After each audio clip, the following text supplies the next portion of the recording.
Welcome everyone to another episode. It's Anna here, your host, and I'm delighted to have another beautiful guest with me again. Her name is Anna Topliyski. And before I read your amazing bio, I just want to say hi, welcome. Hello, thank you for having me. Such a blessing for this space and for this podcast that I really like. Yes, and also I want to let everybody know that she also speaks German. So we just were saying we have to speak in English so everybody understands. I always love when I have fellow German speakers on my podcast. So I'm going to introduce you, and then we're going to have a wonderful conversation about things like human design, gene keys, and astrology, which I know you guys love. So Anna is an intuitive guide and artist who uses embodiment and ritualistic practices to help women connect to their essence and unique frequency. She has a background in Western, Eastern, and Indigenous spirituality and has been active as a social change maker, thriving to understand the link between our personal frequency and the global transformation. She supports women to align with their highest purpose and lead heart-led lives, to be truly of service to the earth and humankind. The Gene Keys, human design, and astrology are powerful tools that she utilizes to support the transition from the mind and its programs into the knowing of the soul and body. I love this so much. You know what I love the most that came to me when I was reading this? That you come from this message of like, hey, I'm here to help you connect to your purpose so that you can be of service to the world, to humanity, to earth, instead of like, I'm going to help you connect you to your purpose so you can make 6 or 7 figures, right? Or like I think very often we kind of do it from this perspective, but I think this is what's really about. And I could really feel like in my body, it just felt so much calmer, so much more aligned, less pressure. Like it was truth that I felt vibrating in my cells of the body. Thank you so much. Yes, I truly believe that the greatest gift we can give to the world is actually to be authentically ourselves. And so supporting women to find their purpose and to then contribute because they're aligned with their vision, they're aligned with their body is telling them, and like they're seeing also the programs running their life and understanding it better is really what is the most important thing for me. So I really operate in the frequency of love, but even more authenticity, because I discovered some time ago that actually the frequency level of the highest frequency you can have is authenticity. It's even higher than love because it embraces all parts of us, the shadow parts as well, and not only the love part that we do want to see. So once we're really authentic in all our feelings and all our ways of being and everything we're experiencing, we really become magnetic. And when we become magnetic, these 6, 7 figures, they're just going to come. But this is going to be just one of the things, because what is the 6, 7 figures without health, without abundance of relationships, without all the other things that are always going to be missing and that money can't buy? And so I believe that abundance is there everywhere. We just need to receive it. And so to receive it, we have to understand what is blocking it. So, and most of the time, we are actually blocking it. We are creating situations to not receive. And once we receive it, obviously, we have so much to give. And then we contribute because we're receiving and we're contributing. And it's just a giving and taking. And it's very beautiful.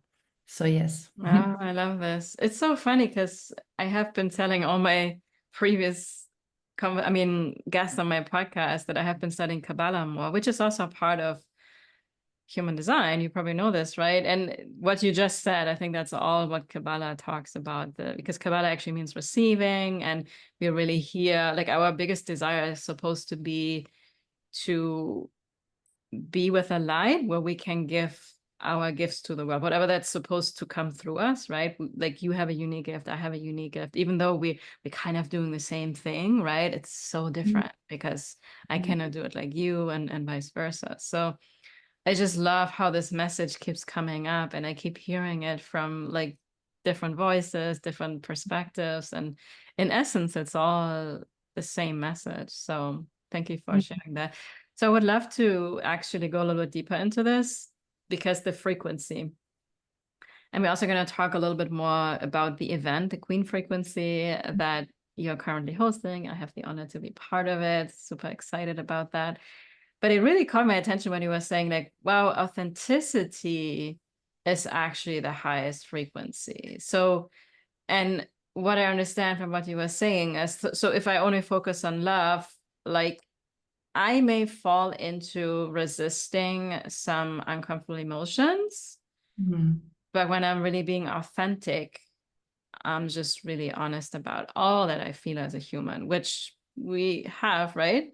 The lighter feelings, the heavier feelings, and not sugarcoat any of that. That's kind of what I got from when you were talking, but I would love for you to elaborate a little bit more on this whole topic of authenticity, what it means to you, and how can you see it in people, like, just from observing. And I know we briefly saw Anna is a 3-5 self-projected projector in tropical human design. You have the 1333 channel, because the 13, right, is all about the listening, and there's so much observation, I feel, in this energy. So I'm pretty sure you have been observing a lot, about authenticity. Yes, definitely authenticity is not something you will grasp with your mind. It is something that you feel, and you feel in a way that you yourself will open yourself up. And authentic people, most of the time, they're not going to be the most successful ones or the ones that you're looking up to. They're sometimes very humble, and it's just a feeling that you have, and that they're creating a space around them that gives you the permission to be really who you are, and you discover parts of yourself. So they're a great mirror, but a mirror that is really, opening it to all the sides. So for me, authenticity means look at myself, and where am I a bitch, and I accept this part that is a bitch. I accept this part that is not aligned with this higher version of myself. But this is the beautiful thing also in the gene keys, that the frequency of the shadow is the same frequency of the higher consciousness. So we actually experience ourselves through these shadows, and we are always going to go back to them. So there's an idea of in personal development that we transcend at one point, and that we then just become light and love and forever, and we don't go through the cycles. No, we are always going to cycles of rebirth, transformation, reinitiation. And it is through the frequency of the shadow that once we accept it as ourselves, and we say, yes, I am this bitch. I'm this person who's like not generous at all, but avid, or I don't know if you say that, but like if I have this one thing, I have also the other. If I can see something in you that is generous, it's because there's also a part of you which is like not wanting to share. So we have these two parts, and we live in a dualistic world. So thinking that we can just be love and light, it's going to probably push us to an edge where we're going to experience the other profound side. So the higher we go also in one consciousness, in the higher consciousness, the deeper we will go also in the shadow part. So the people that you meet that are really consciously very evolved, they have been going through many difficult and dark nights and initiations. So I truly believe that authenticity is embracing all the parts of what we are and the emotions, and not saying one emotion is better than the other and trying to resist it. Once you resist it, it will take over, and it will take so much more time to get into the next phase. But if we embrace it and we accept it and we welcome it and we say, hey, what are you here to tell me? What is this part that I didn't want to look at it? And then our relationships will get better as well, because most of the time relationships just come in for us to be reflected something, so we can start knowing this part, because we have been hiding it from ourselves. And so when this person comes in and we're like, oh, they're such a narcissist.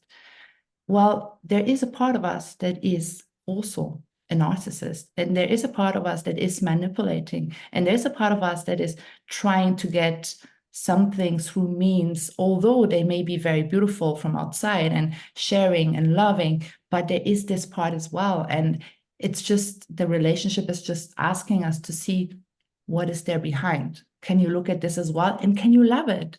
Can you love it as much as you love the other side? And not just like say, oh, I have to get rid of it. So most of the time we think, oh, yeah, when I do this personal development thing, I'm just going to get on the other side and oh, it's going to be beautiful. But it's not about that. Experience of life is just about experiencing yourself in all the different, dualistic perspectives. And so, yeah, for me, authenticity is really about that. And it's felt. It's something I think you feel once you really can open up your heart, because the heart, I mean, is the center. I think we have an electromagnetic field that is like 9 meters going out. So once we're really living from the heart and authentically speaking our truth, everybody is feeling it. It's just like you don't even have to say something. Just the presence, just you being there in the space is creating an impact. So, yeah. I love that. Yeah, that's why we always talk about you're just supposed to be yourself, right? Just through your, and that's the 6-9, I think, in the Gene Keys and Human Design, where people often have a hard time really understanding what it means. But that's really what happens, right? When you have worked through all the other lines, like your presence, your being, your authentic energy that already inspires people, that already gives people permission also to step into their authenticity. Yeah. Mhm. I love Yeah. I love that. And you know what else like came to me when you were talking, like, because I think you said like people that are authentic are not usually people we look up to. But what I realized is oftentimes we look up to people that represent something that the ego thinks we want, Mhm. right? It's often on the materialistic realm, I think, or that they have achieved something, they have published author, or like, more the external things. And I find with people that have this energy and frequency of authenticity, I feel that we are in harmony, that we are all the same. There is no like hierarchy in that sense, which is also something, right, that the Gene Keys talks about with the synarchy. And I think it's the 50th Gene Key, which the city is harmony, where we just feel like, yeah, I'm not better than you or any of that, right? We're just here to co-create and be of service together to the world. So I love Yeah, that. it's just like a puzzle. If you really believe in the concept of oneness, and Mm. that we as divine beings are here to experience ourselves, because if not, we would just be hanging around and being everything. So we have to create these different perspectives, and that's the thing with human design. You have like billions of possibilities and combinations, more than actually people. And so there's everyone is playing a role in this. And once we understand our role, that is the contribution we can give. It's not becoming someone else. It's not becoming this person we're looking up to. We're maybe looking up to this person because there's a part in us that wants to be activated. And this person is showing us this part. So we can look up to it or be even like, having resistance to it. It really depends. But then it's all about coming back to yourself and to your body and to your knowing and to what you're feeling, your intuition, or depending also on the authority that you have in human design, for example, to really connect and see what is it that I am here to share in my way of doing. And many people think, oh, well, this is already taken, but it's not taken. As you say, everyone has like a unique approach to things, and you are not taken. You are really unique. And the experience you've had have made you the person you are. So it is really, you are needed. And so my message is really like, you are needed. How can I support you to see uh, who you are? Because you already are, you're already perfect. And with all your shadow sides and the lighty things that we want to look at, you're just, yeah, all the parts are there. So let's just now integrate them and try to peel all the programs and all the ideas and the belief systems that are maybe blocking you from seeing it clearly. And yeah, so yeah, that's what I truly believe, and that's what I see also in you reflected, and that's why I like it how you've defined. Yeah, you're an introvert, how you've defined also the people you can serve, because you cannot serve everyone. And that's Yeah. important also to know who are the people I can serve. And when you can't serve a person, just be honest about it as well, and be consciously communicating, because there are some puzzles that go better together than others, and others are just going to find another way, which doesn't mean that you're not good at it or the other one is not doing the work it requires. It's just like it's not fitting that good. So Yeah, thank you for saying that. I have to say that's probably the most beautiful compliment I have been receiving actually lately, more and more, that people tell me like you're so authentic, right? And I'm like, wow, like it feels nice. And it's still a little bit like, you question yourself, like, what is it? And I'm like, well, I'm just being myself. But then I also have to realize that it took me a long time to get there. And I think I'm still I mean, it's ever evolving, right? It's always work in progress. And one of the things I can say that this podcast has been a huge part of it, because when I started 2.5 years ago, I felt so awkward, and I still had so many fears to speak my truth. And again and again, every week in and out, I got out of my comfort zone. And at some point, it clicks and you get out of your head. That's the biggest thing, right? When you let go of what should I say or what can I say so they become a client. When I'm just being myself, things just come to you naturally. What's aligned, like you were saying. And I also love, because this is a message, I even did a whole podcast about it, but I think people need to hear this again and again for it to click, is this what you said, right? Like, we often think that it's already taken.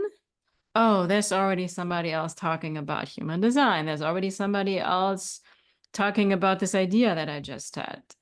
And so what? For some reason, this idea also came to you, and life wants this to get out. If there's just one person talking about the one thing, it's not going to get far and wide. I mean, unless they publish a book and all the things. But nobody can say it the way that you say it.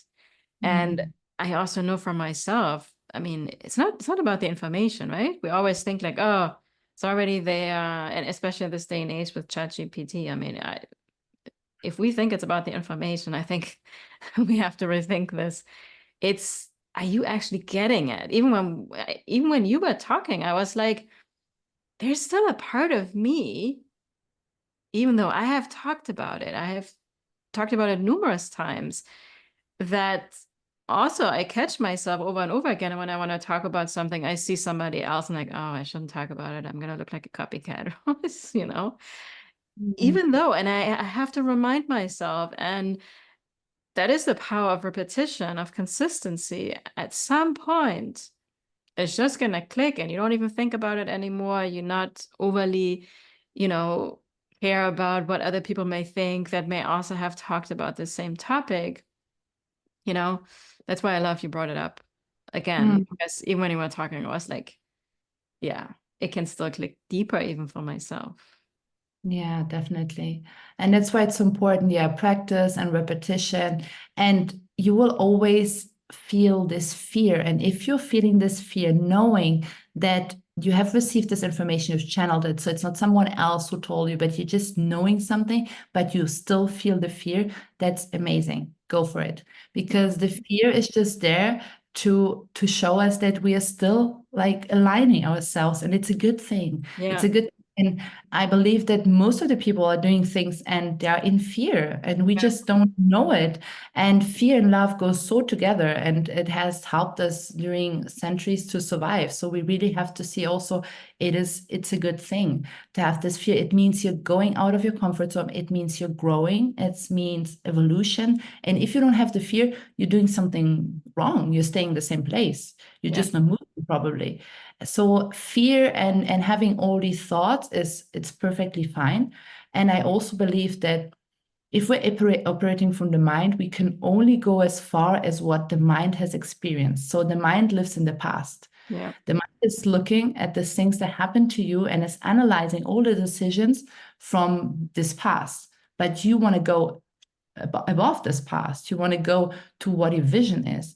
And that's where intuition and inner knowing is like so powerful, because that's really the connection to source. And source is actually, it's infinite. It's infinite. And if we have like a knowing or a feeling or something that is telling us to go in a certain way, it is definitely better to listen to this intuitive knowing which comes most of the time in the moment before, and then reacting pretty quickly, actually acting pretty quickly, and not being on the side of, oh, let's move and wait and see what the mind has to say. Obviously, there are some profiles in human design that will say, well, wait for the moon cycle to pass, etc., just to get clarity, for sure, but still trust this first deep knowing, or this first intuition or gut feeling, or as you may then also feel it, because it's different for everyone, because that's the information that's actually telling you, your higher self, who's like, yes, this is the way. And then the mind's like, oh, no, this is not the way. And it's normal. It's trying to protect you because it's seeing all the situations that could happen from the past, because it has not been in the future. So yeah, definitely. So the mind is always good to have. It's good, but it should be your server, not the one that is controlling you. It should serve you. Once you take the decision, it is there to implement it. It's there to take the steps and to do the things, but it should not take the decisions. And that's what I love about human design. Like, really, for the first time, it's really like, okay, your decisions are taken from your energetic centers, from your body. Listen to your body. There is no mind in that. So there's no one who has, the mindset, the Ajna center. Like, it's really, these decisions are taken from your body. So it's really into how can we drop more into our body and less into our mind, because what we all have common at the moment in Western civilization is this mind based way of thinking, which is most of the time logical, and most of the time it came also from Descartes, and it is actually just a philosophy. It's just a way, but it's not at all the one you have to choose, and not the only one. So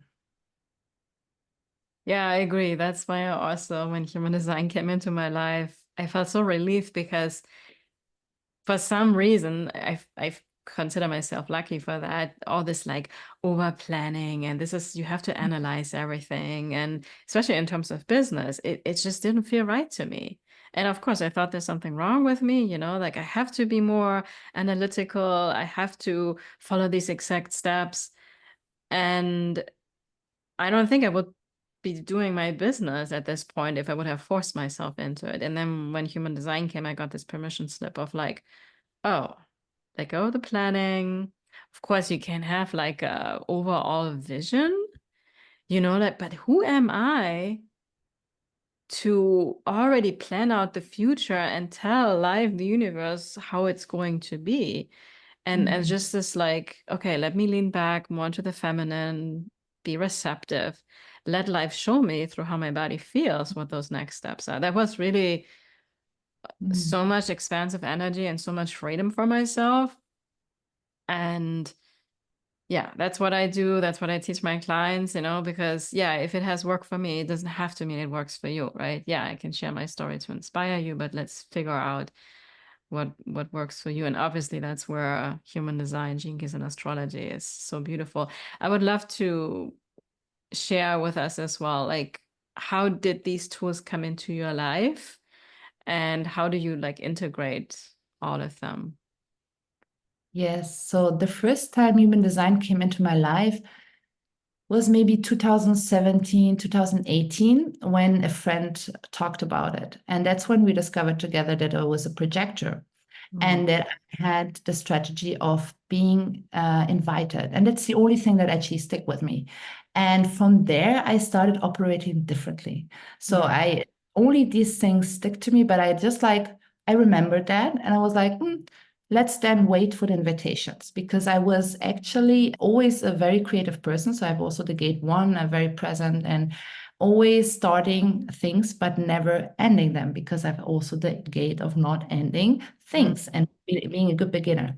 So I was never getting to the end of my projects, and I was feeling like a fail, like someone who was not capable of doing things and going through with it. But I was amazingly good at connecting people and creating long-lasting relationships, businesses, connections, and all these things together. So in the end, it was living through me, but it was never me coming from one thing to the end. So from the beginning to the end. So the thing of being invited was really like, okay, if I'm invited, maybe I will be having more impact. And then I'm going to be able to do something from A to Z. And so I started living this through, and then later on I went really through very difficult relationships, also with the father of my child. And yeah, it was 2022 where I really dove into human design, because it was it was saving me. Actually, it was really telling me, okay, you'll have to leave the situation, and it was kind of the tool that helped me to take back my sovereign energy, to take back my purpose, to take back my energy, actually, and get out of a situation which was really depleting for me. And from there, I'm a person who goes always down the rabbit hole, and I always need to understand, where did it come from? Why do we have these gates? And so from there, I went into the gene keys, and the gene keys were also so related to astrology. So actually, it was really of studying my life path, and then also studying the life path of my ex-partner, understanding why this child came to be, why this relation, like everything. I was starting to really study my whole family. And in the end, everybody who had like a date and a time of birth, my ancestry, my grandmothers, I started studying them all, because I really wanted to understand, what did I come to experience, and why I'm experiencing that, and how can I get out of the victim mood. So I really didn't want to get into victim consciousness, because there were several things: the fail of the business, the partnership, like everything was crumbling apart. And it was very easy for me just to say, yeah, I'm a victim of all this. This is horrible. What happened to me? Because I worked so hard and I did everything I could, and still it didn't like function. So these three ones were really like helping me get into this as we're talking. That's why I love now the queen frequency, get back to my crown, get back to my inner strength, and see that in the end, I have radical responsibility for what happened, by the way I've acted consciously or unconsciously, and that in one part, I am the creator of these situations. And I could so well see it in my charts, in all of them. And that's when I was like, wow, I'm creating this shadow part in order to remind myself of where I'm going. And it really was just a self-healing journey at the beginning. And I believe we're always in a healing journey. And then we share, we are students and teachers at the same time. And if we don't take our own medicine, yeah, we can't give it to others. So we can't just like give the medicine to others and be like, oh, but I don't need it. We always are also studying. And I think you too, we're always discovering new things in our charts, and about ourselves, and reflected with the people we're meeting. And so, yeah, it was really, yeah, this journey of self-healing and understanding what my purpose is, and trying to avoid to see myself, and not wanting to see myself as a victim of these circumstances in life. Yeah. Yeah, I love that. I love that. Had a very, very similar experience. And I think, there's so many different tools out there, how we can get there. And some people may never get into human design, gene keys, or astrology. But I think many of us, like, that's, I guess, our path in some way. And I had the same, like, first human design, then eventually was the gene keys, and just more recently also astrology, and now Kabbalah, which I find so interesting, because I never thought that, I didn't even know what Kabbalah was about. I knew it was the tree of life and the channels in human design. And now what I started to do, so I have been looking at the channels in human design, but combining the gene keys wisdom. And that is exactly bringing me back now to what I'm learning also in Kabbalah. It's so beautiful. And I even find the wisdom in the channels through the gene keys much more profound, actually, than just from the human design descriptions, because it really brings up how we operate in the shadow consciousness, which is always going back to being reactive, right? Because that's what Kabbalah teaches a lot. Like, anytime we're supposed to take a pause before, we make an important decision. It's so easy for us to just, lash back on somebody, because that gives us instant gratification in the moment, and then we regret it later. But what would my high self do, right? That actually operates from a frequency of authenticity and love and all of that. So it's just beautiful how all these things have come into my life in whatever order that is, and it's kind of creating this big circle with that. So, and Yeah. I'm also realizing it's much simpler than we think, because even in the human design gates and the channels, there's a lot of similar wisdom, I find. It's just expressed differently with different words. And I think, if my conscious sun is this and your conscious sun is that, it may be a very similar message, but to actually reach us, to activate us, we have to hear it through this particular gate or gene key in some way. And I find that so, so fascinating, because as you know, right, all 64 gates, all 64 gene keys are relevant to all of us. And it's just that the ones that whatever chart comes our way, and I also now actually work with different charts at this point, like those specific gates or gene keys, they're just there because we are ready for that particular message. And then it opens you up to the essence and beauty of all of them. So it's just fascinating, I find. It is actually all of them, as you say, and that's what I like about the gene keys. It's all the 64 archetypes that we came here as humans to experience. And I love when like making my clients just read their cities, so like their higher consciousness state, and just work with them and not focus so much on the shadow. Just like really repeat themselves when they're in a situation where they're like, yeah, feeling fear or not feeling good or something, like just like learn them by heart and repeat them in order to remind you that you are this frequency and that's where you're going. That's what the potential is in your genetic material, and that's why you came here in this lifetime. And but then also realizing that we have them all, and so as you say, they're actually having the same message, and the message is soften into what is.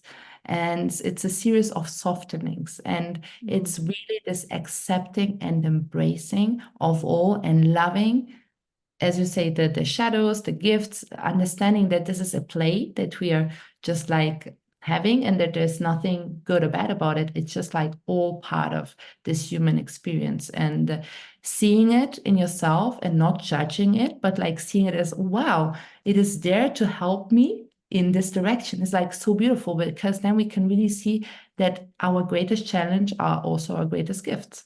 And so when you see it this way, every challenge that comes our way is like, oh, thank you. Thank you for this challenge. Thank you, because I know there's a lesson, there's a part I'm going to discover about myself. And this is just amazing. So today in my life, I see challenges as, yeah, blessings. Yeah. I agree.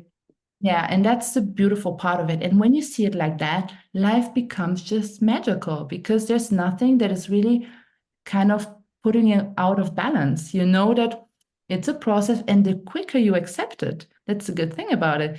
Well, the quicker you move on, because if you stay in it and you're like, oh, why did it happen to me? Then you're going to stay for it maybe in years. Some people stay in it for their whole lifetime, because they're just not softening into this part. And once you do it, it's actually sometimes it takes just, obviously it happens to us as well, to be like, oh, and then the fear comes in, and but sometimes it's just like half, I don't know, half a minute, sometimes it's 5 minutes, sometimes it's well, a day, but it gets shorter, the amount of time, because you start less resisting it and understanding that it's playing its part, and it is guiding you towards what you actually came to create and to be. And so yeah, and I also love in the gene keys that, the incarnation cross, you really get much deeper into your gifts. Yeah. And because for me, the incarnation cross was always like, when human design was not that clear, although it spoke very clearly to me and to my inner child when I read it, because my one is the Garden of Eden. So I always have felt, and even I've seen it in my dreams as a child, that there's such a place where we all was love. So I've always been like that. And you would always classify it as naive or other things, very easily trusting. And most of the time, it could have been easy to just shut down and be like, I'm not going to trust anybody anymore because I'm so opening my heart very quickly. But yeah, when I saw it through the gene keys, then was the vanity part and understanding the gift of discrimination, and it was just much clearer how I could like adapt it and contemplate it in my real life. Well, human design was just like, yeah, I know about it and know about it, but I still, yeah, I still don't know what I'm going to do about it. Yeah. And this kind of gene keys gives you more like, observe your vanity, observe, you know.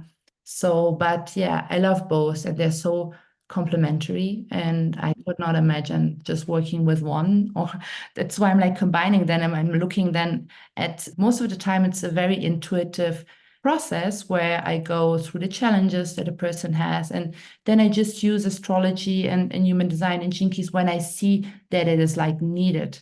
But I don't read the chart properly. It's like, it's just like I know these informations and they're just like confirming most of the time the intuitive knowing. So I think it was a bit like when you're learning to walk and you're still like the intuition is something you practice. And so in our society, we don't really learn how to use it. So I think astrology, gene keys, and human design are perfect tools for us to practice more and understand more all these, yeah, these body workings that we have, because we actually know most of the things. And they're just Yeah. like helping, like, you know, when you're learning to walk and with sticks, or I don't know how you call that, and then at one point you don't need them anymore because it's just so clear. It's in Yeah. the aura of the person, it's in everything. So that's what I love about it as well, that they're just like helping me walk and giving me assurance when it's needed. Yeah, it's sort of this confirmation, right? Like you say, there are some things we know about ourselves, but we don't give ourselves permission. We keep questioning ourselves. And I have had very similar, again, experiences as you, right? That in the beginning, I mean, I wanted to understand the whole chart and we want to get all the information. And at some point we realized, well, it's not really the information that gets us the results. And now I actually find that I look at it less and less at the chart. It's just, yeah, sometimes intuitively I look at it. And also with clients, very similar approach. Everything I do now is intuitively, because I got actually almost burnt out when I just focused on information. This is your chart and this is what it means and everything. I mean, we can sit there for 8 hours, right, to talk about everything. And when you just sit with a person, like you say, ask what the challenges are, goals do they have, and then we intuitively look at just some key elements in the chart, that is just so much more powerful. I love it. We could probably go much deeper into that, but I wanted to also give you a little time to talk about the Queen frequency. This is this amazing event that's going live next week, and I'm part of it. Super honored to be one of the queens. Tell us a little bit about it. Like, how came it about? What's the why behind? Hmm. Yeah, so this year, 2024, is the year 8 in the numerology. So it's kind of the year of responsibility, of structure and everything. So I wanted to restructure a bit also around my message and also the audience that I'm reaching. So I was really getting more into, okay, well, how can I take more responsibility for what I'm teaching and also have more visibility in this case? And so it came very natural, actually, as I just had a tarot reading, the Queen came up, like everything was just like coming together in a very easy way. And then frequency for me was just clear because that's the language of the universe. So Tesla said it, if you want to find the secrets of the universe, things in terms of energy, frequency, vibration. For me, Gene Keys is all about the frequency. And so I was thinking, okay, what about doing an event? So the name came together. And then the women around me as well, because I just felt attracted and I have an intuitive knowing to some women that I'd actually had some of them contact before. Some were my master healers that I worked before. So I really wanted to invite them all because I felt, okay, there's something that we can do also in sisterhood together. Because this part of like the sisterhood container, it may seem like, oh, you're excluding men. And it's not really like that. It's just like, let's cultivate in a safe space, in a safe container, the feminine energy, which is most of the time very easily influenced and blocked and by the masculine energy of like action, doing, etc. So I was really like, okay, if we would have as sisters a place where we could share more, and you will see also we're gonna have a WhatsApp group and like and be able to think differently on a way that we lead our businesses, because I mean, I think there are only 3% of women actually getting over the 1 million in business. All the others, 97, are men. So what would we create as an impact if we would come together in more collaboration and create businesses that thrive in sisterhood? And so it was really about the business part of coming together and help each other. Like, it's not, obviously we all work in this, so it's our business, it's our baby, and supporting us. And then also, how can we reach women who are actually wanting to live the lives we have, living the purpose that we discovered, living from the heart, from the inner knowing, and share their messages. And so it's really the energy of getting, not relying anymore on the validation, approval of others, not waiting anymore for anything, but just like getting on with your vision, your business, and finding also support in a container of sisters who have walked the path, but at the same time are also students from one and another, teaching and receiving.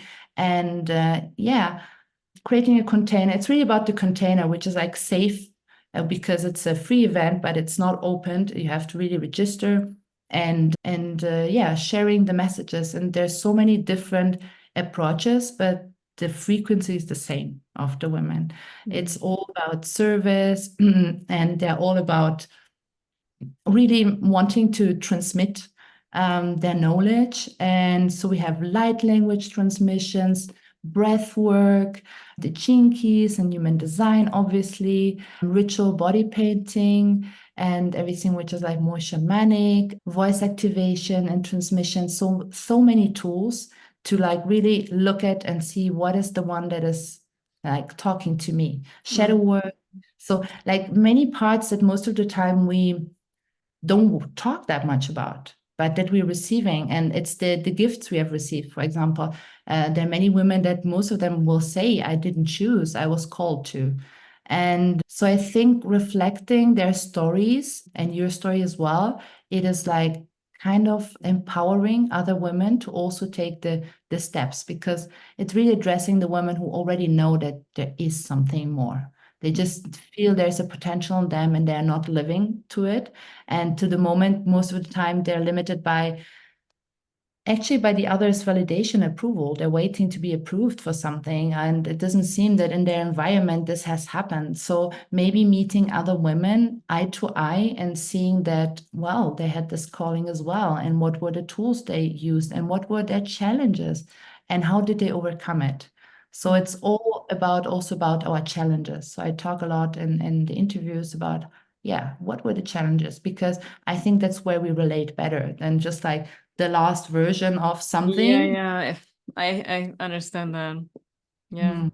Because it becomes unrelatable, right? When it's like, oh, here's this big success story, and it looks like overnight success. And that's, I think, what you were saying earlier, where authenticity comes in, right? Because that's when people understand, like, oh yeah, they were there where I'm at right now. It's totally normal, and we don't make it like a wrong thing that we then keep resisting all this time. And honestly, all the challenges, that has been always, like we said, the biggest gift.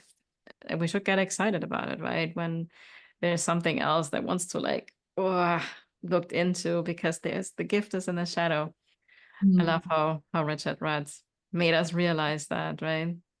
Yeah. And then, the queen also, it's the sovereign energy, it's the feminine energy, it's the crown energy. So also the source energy, how we're connected to source and how we receive all the transmissions and the information, because we receive it all the time. And so in the world where we're always hustling and grinding, I think it's super important to have like this queen frequency where we can just like lean back and receive actually what is there for us. and be in a receptive mood. So it's also about this kind of like play into it. And also then just transitioning from the maiden, was always depending on the validation and approval, to the queen, who was really like the inner strength. And like we can give ourselves all this validation approval, because that's what we're looking at for outside. And that's why we're not acting. What if you would give what we are expecting from others to ourselves? What are the tools that I need to be able to give myself this? So yeah. I love this. I want to just kind of bring this circle here, because this whole giving and receiving, I used to struggle with that so much, because I felt like I have, in order to get what I want, I have to give, right? And something always felt off. And it was actually, yeah, through human design, Gene Keys, and then eventually also Kabbalah, where I finally understood it. And also you talking right now, in order to give, we have to receive first this connection to the light, this inner guidance, this intuitive knowing, right? Because when we are just in this like, oh, I have to give to be seen, to prove myself, because that's what people say, or I have to give to get something, we're already disconnected. And that's why when we get burned out and we give from almost like an empty cup, right?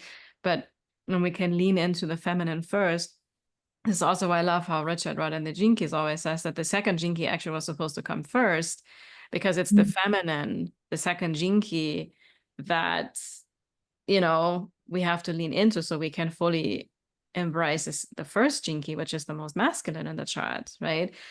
And yeah, so that giving and receiving just feels so much better. We need to allow the receiving, and then, because when we allow the light to come through us, we can share the light and give the light to the world, and that feels much easeful and more effortless, right? Yeah, and also we women, we operate in a different way. So we have natural cycles, and our world today is not really adapted to the cycles. And also understanding like, what are my natural cycles? And there are days I have to rest. The days of my cycle and menstrual cycle, we are not made to work the same way, or to be active in the same way as men. And we're really much more, even like how babies are made, we receive. So we have to learn to receive. That's actually our work. And that's why also the Queen Frequency, it's more about, talking to women. Because in our case, 80% is energetics. It's really the receiving part. It's only 20% of action. And we are doing it all the other way most of the time, or even, and that's why you burn out, because we have so much. We, as mothers and caretakers, there's so many roles that we have. And if we don't fill up our cup before, we are actually burning ourselves down, and we're not even giving something.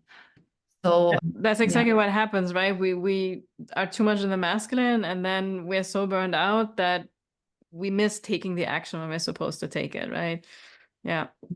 Can't hear it at this moment, and we're just So I think there's something special in this case also about us, how we're learning to receive, and how we're also learning to support each other. We work in a different way. So you see it's more collaborative, it's more empathetic. So I think we need more of this kind of energy. And in order to grow it, we need spaces where we can like cultivate it. And so it's one of the spaces. So we can bring it then to the world. And obviously, men, women alike, we all have this feminine energy. But cultivating it in safe spaces is very important. I think that will also eventually inspire men as well, right? Because I'm sure many are also burned out and have been too much in the masculine energy, which is not about the gender anyways, right? It's about it's not. It's just like, where do you more easily access this energy?